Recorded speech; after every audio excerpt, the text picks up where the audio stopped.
Welcome to our series through the first letter of John, and our passage for today is 1 John 2 verses 15 to 17.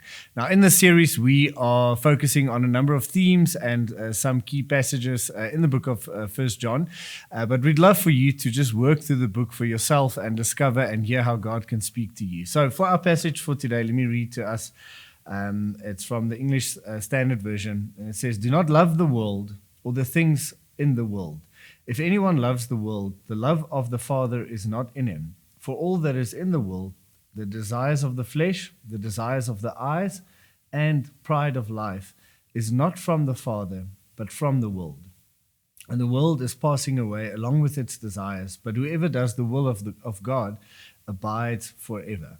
Now, let's unpack these verses. So the first verse, in verse 15, the first part, starts off by saying, "Do not love the world or the things in the world."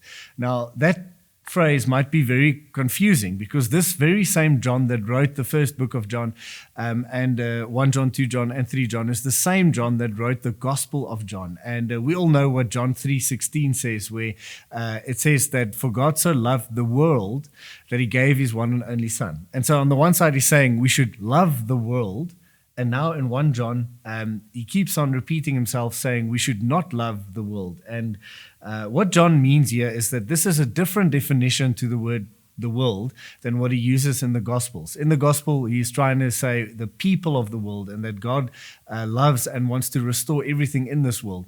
But in 1 John, he's actually speaking about the anti-God paradigm that we live in, the culture of today that is basically in rebellion to God. And he refers to the world in a negative sense as rebellion to God, or contrast to who God is in terms of God's values and what God cares about. And in essence, a good way to think about it is that for everything in life, we only need God. God is the source of life. But in the world, we sometimes grasp at other things. The world is trying to sell us other things for our fulfillment. And those things are in contrast to God and his kingdom. And so John is basically saying we cannot love the things of this world or the ways that the world functions if we love the Father. Now, other places he refers to this as in chapter 3, verses 1, 13, and 13, and then chapter 4, verses 1, 3, and 4, as well as verse 17, and then again in chapter 5, verses 4 to 5, and verse 19. He speaks about this idea of the world being in opposition to God. And he goes on in verse 15, "If anyone loves the world, the love of the Father is not in him."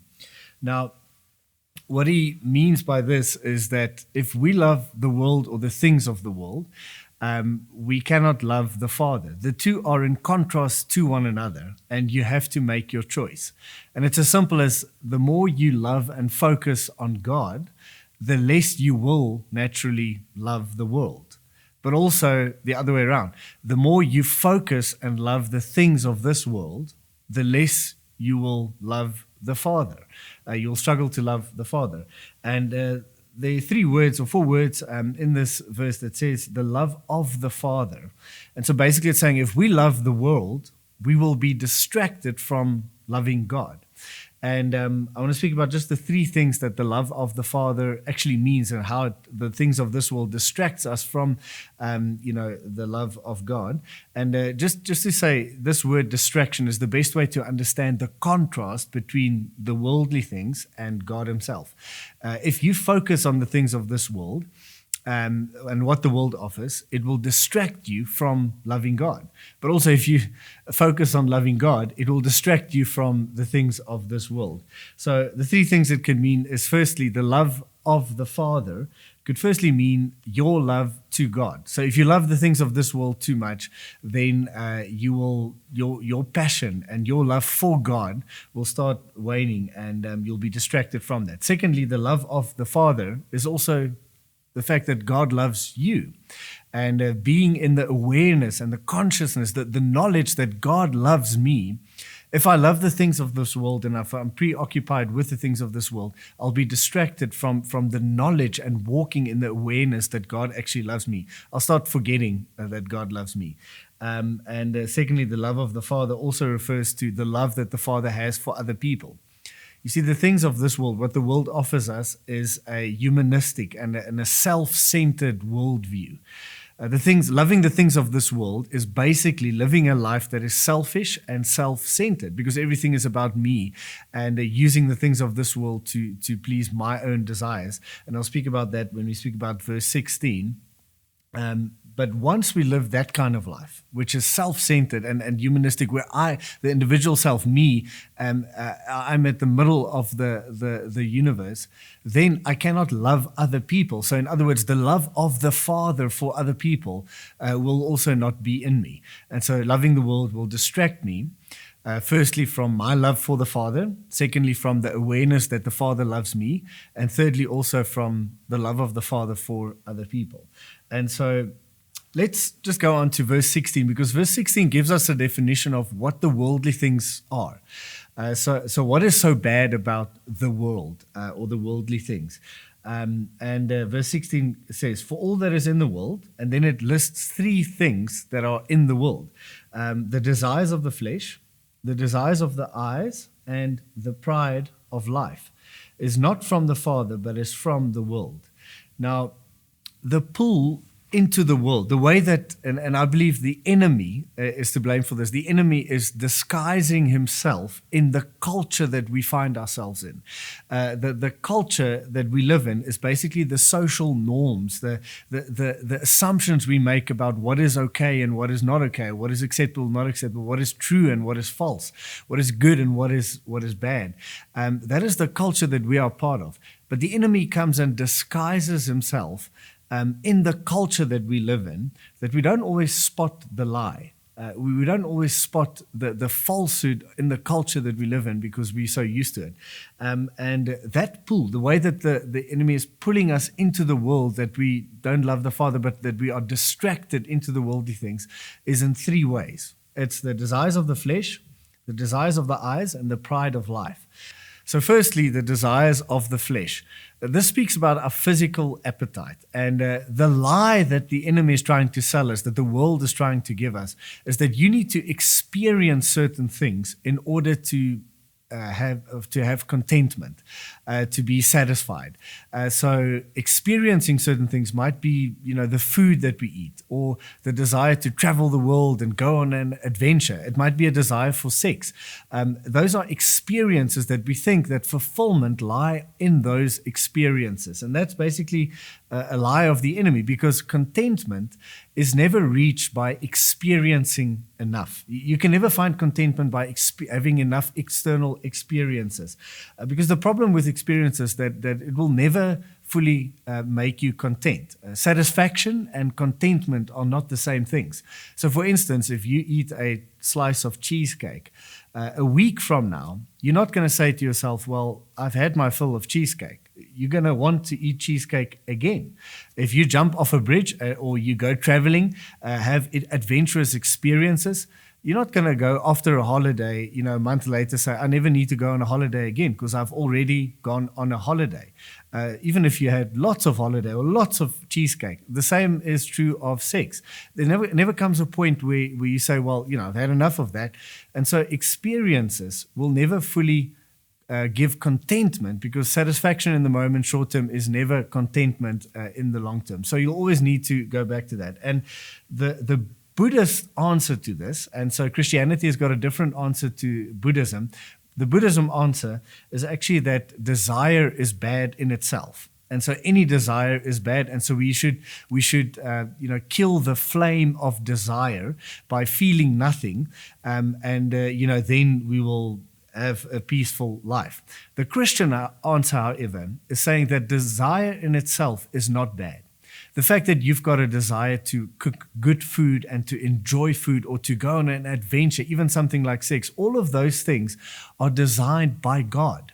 And so the fact that you've got those desires are not evil in themselves. But the Christian answer is self-control. The Christian answer is that even though those experiences are good and are from God, and we can enjoy them with thanksgiving to God, that they should not become our God. That's what the Christian answer is. That these things are from God to be enjoyed within the right context, But that should not become our God. If you start finding your contentment and your joy in life in experiences, you will be bitterly disappointed. And so don't put those things on the throne of your life.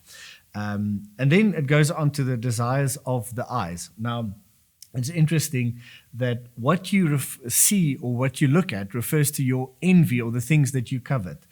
So the pool of sin was not there until you saw something.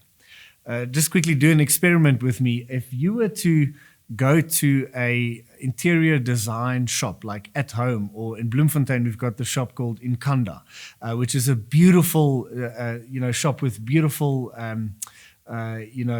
furniture. And so interior decorators usually hang out there. But if you were to go to that shop every day of the week, I promise you, by the end of this week, your living room will start looking ugly for you, because what you see actually starts creating this desire in you to have the things that you don't have. The same is true of clothes. The same is true of looking at that brand new car that you don't have, or the new bakkie that you don't own. The more you look at, the more you will covet and envy. The less you look at, the less you will covet and envy. Marketing basically feeds on materialism. The materialism God in our age that we live in is served by marketing. And marketing is doing one simple thing. It's just showing you pictures of the things you don't have. It's as simple as that. And so it's the desires of the eyes. And the way that you can combat this, I'll give you 3 practical ways in which you can combat this. But we have to understand, it's if we can live a life where we sort of measure or filter the things that we see, we will be able to sort of kill this desire of materialism to just own more things. And so the way that we can combat this is firstly by controlling or being deliberate about what we look at. So for you, it might mean to let go of social media in your life. If you're on social media and after 5 minutes you're on a Chinese shopping website buying clothes from China, then maybe that's not good for you and you can let go of social media. So we control what we look at. The second way that we can combat this materialism God in our age is through generosity. You see, the lie in this world is that you have to accumulate, that what you have is not enough, you have to accumulate more. The truth of God is that you've got more than enough and that we can give away. The lie of the enemy is that it's better to receive and to accumulate than what it is to give. The truth of God is, in the words of Jesus, it's better to give than to receive. And so this is one of the ways we let go of that God in our lives. And then thirdly, it's the practice of simplicity, to live a simple life. The lie of the enemy is that you need more to be happy. The truth of God is that you've got more than enough. And only one thing is needed, like Jesus told Martha, that not many things are needed. In fact, only one, and that is God. And then the third one is the pride of life. And this speaks about our desire to be kings. We all want to be significant and successful in a career. And the lie that we believe from the world is that what you do for a living says something about who you are as a person. And that is an absolute lie. If you think about the way that Jesus combated this lie, in Matthew chapter 4, the enemy comes to him and says that I'll give you all of these kingdoms if you bow your knee to me. And then Jesus, knowing that in that moment he's called to be a servant and not a king, says that you will worship the God alone. He bows the knee to God himself. And so the same for you and me. You are not made for a throne. You are made to be a servant.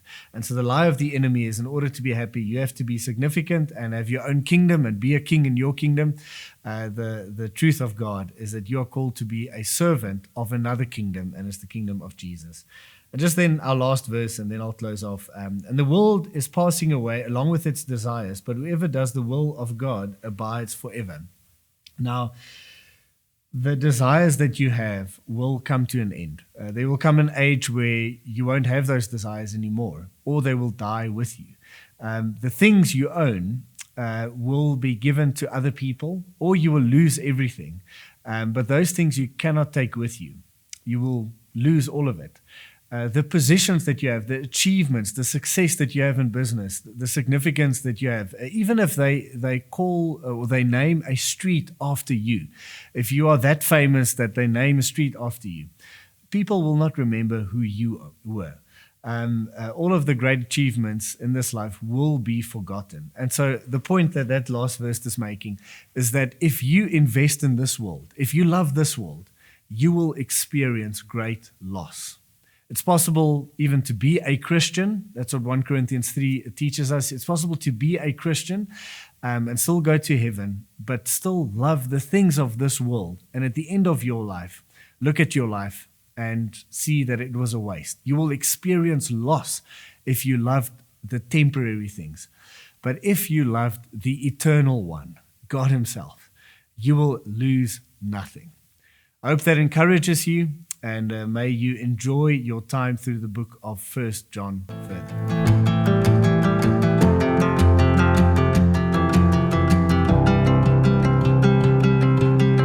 I hope that blessed you, and please hit the subscribe button, and we'll see you again next week.